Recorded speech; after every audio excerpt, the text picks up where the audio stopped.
नमस्कार, मैं हूँ राधा राणा और आप देख रहे हैं विलाप। आज हम बात करेंगे उस बड़े बयान की जिसने देश के नागरिकों के बीच जोश भर दिया है और पाकिस्तान को चेतावनी का सीधा संदेश दिया है। केंद्रीय मंत्री जीतन राम मांझी ने साफ शब्दों में कहा है कि भारत अब पहले जैसी नरमी नहीं दिखाएगा। इस बार कार्रवाई ऐसी होगी कि दुश्मन संभलने का भी मौका नहीं पाएगा। बिहार के गया जिले के सिंगरास्थान में आयोजित बाबू वीर कुंवर सिंह विजय उत्सव के दौरान मांझी ने वीर कुंवर सिंह की अदम्य साहस और बलिदान का स्मरण करते हुए वर्तमान हालत पर भी गहरी टिप्पणी की। उन्होंने कहा कि आज का भारत वीर कुंवर सिंह के साहस से प्रेरणा ले रहा है और अब समय आ गया है कि जब आतंकवाद को जड़ से समाप्त करने के लिए निर्णायक कदम उठाए जाएंगे। जी हाँ, कार्यक्रम में मांझी ने हाल ही में जम्मू कश्मीर के पहलगाम में हुए आतंकी हमले पर पाकिस्तान को जमकर घेरा भी है। जी हाँ, उन्होंने कहा कि प्रधानमंत्री नरेंद्र मोदी के नेतृत्व में भारत ने अंतर्राष्ट्रीय मंच पर जो मजबूत स्थिति बनाई है उसका परिणाम है कि आज दुनिया के बड़े देश फ्रांस, ब्रिटेन, अमेरिका और चीन तक भारत के साथ खड़े नजर आ रहे हैं। मांझी ने कहा कि हमलावर ने धार्मिक पहचान जानने के बाद हमला किया। इससे स्पष्ट हो जाता है कि यह सोची समझी आतंकी साजिश थी और इसके पीछे पाकिस्तान की भूमिका से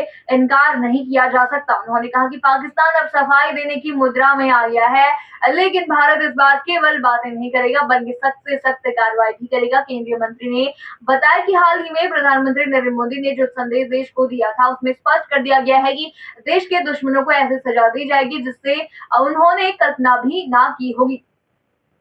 मांझी ने यह भी जानकारी दी कि रक्षा मंत्री राजनाथ सिंह की अध्यक्षता में रक्षा समिति की बैठक हो चुकी है और सभी जरूरी रणनीति तैयार की जा रही है। पिछली बार भारत में सर्जिकल स्ट्राइक की थी जिससे पूरी दुनिया को चौंका दिया था, लेकिन इस बार भारत की कार्रवाई उससे भी बड़ी और निर्णायक होगी। मांझी ने कहा कि दुश्मन को इस बार ना तो सोचने का मौका मिलेगा और ना ही संभलने का। भारत अब उस स्तर पर तैयारी कर रहा है जहां आतंकी ठिकानों को जड़ से उखाड़ फेंका जाएगा। इस कार्यक्रम के दौरान मांझी ने भारत सरकार द्वारा सिंधु जल संधि पर लिए गए सख्त फैसले का भी जिक्र किया। उन्होंने कहा कि पानी की एक एक बूंद का हिसाब होगा और भारत अब अपने संसाधनों का पूरी तरह अपने हित में उपयोग करेगा। मांझी ने यह भी कहा कि अगर पीओके को आजाद कराने की दिशा में ठोस कदम उठाया जाता है तो यह आजाद भारत का सबसे बड़ा और ऐतिहासिक फैसला होगा। उन्होंने यह भी भरोसा दिलाया कि प्रधानमंत्री नरेंद्र मोदी इस दिशा में पूरी तरह गंभीर है और समय आने पर पूरा देश ऐतिहासिक बदलाव का साक्षी बनेगा। कार्यक्रम में मांझी अद्भुत साहस का उदाहरण देते हुए कहा कि जब 80 वर्ष की आयु में भी वीरता का परिचय दिया जा सकता है तब आज का युवा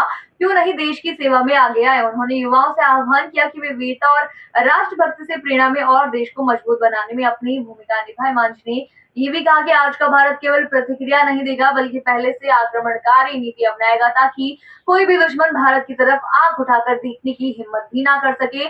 मांझी के इस बयान ने देश भर में एक नई ऊर्जा भर दी है। लोग सोशल मीडिया से लेकर सड़कों तक हर जगह भारत सरकार के इस सख्त रुख का समर्थन कर रहे हैं। आप क्या सोचते हैं इस मुद्दे पर, हमें कमेंट सेक्शन में जरूर बताइए और बने रहिए हिंदू लाइव के साथ। साथ ही चैनल को सब्सक्राइब करना ना भूलें और हमारी फेसबुक और वेबसाइट के साथ भी जरूर जुड़े।